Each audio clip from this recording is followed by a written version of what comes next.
In today's video, I'm going to teach you how to organize your pages with dividers. Keeping your digital workspace tidy and easy to navigate is crucial, especially when you're working on complex projects with many different elements.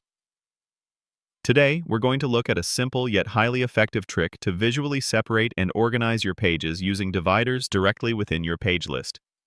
This method transforms a long, scrolling list of pages into clearly defined sections, making it much easier to find exactly what you need at a glance. The first step in this organizational process is to ensure you have your pages set up. Naturally, before you can organize anything, you need to have content to arrange. So, start by adding all the pages or artboards that are relevant to your project. Think of these as the individual canvases or sections where you'll be doing your design or content work. When you're adding these pages, it's always a good practice to give them clear descriptive names.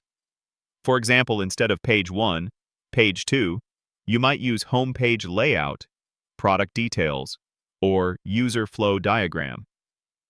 This initial naming convention will lay a strong foundation for your overall organization, making the subsequent use of dividers even more impactful.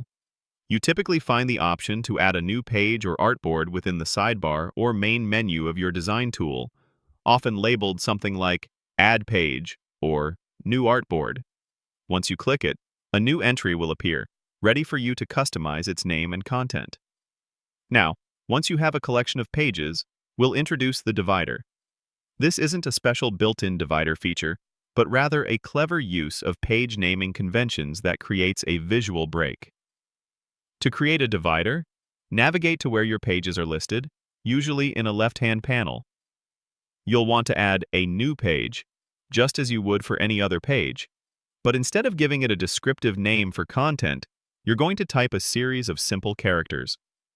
Specifically, you'll click into the name field of this new entry and type the dash character, or hyphen, multiple times. For instance, 3, 4, or even 5 dashes in a row usually work very well. After typing your chosen sequence of dashes, simply click Enter or Return on your keyboard to finalize the name. What you'll see instantly is that this new page now stands out visually as a simple line, acting as a clear separator in your page list. It's a purely aesthetic trick designed to improve readability and structure. You can create as many of these divider pages as you need to group related content.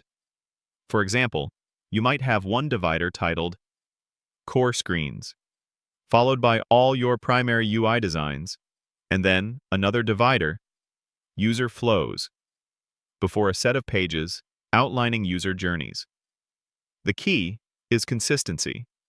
Decide on a divider style that works for you, whether it's 3 dashes, 5, or perhaps even underscores or asterisks, and stick with it. This consistency reinforces the visual hierarchy and makes your project incredibly easy to navigate for both yourself and anyone else collaborating on your work.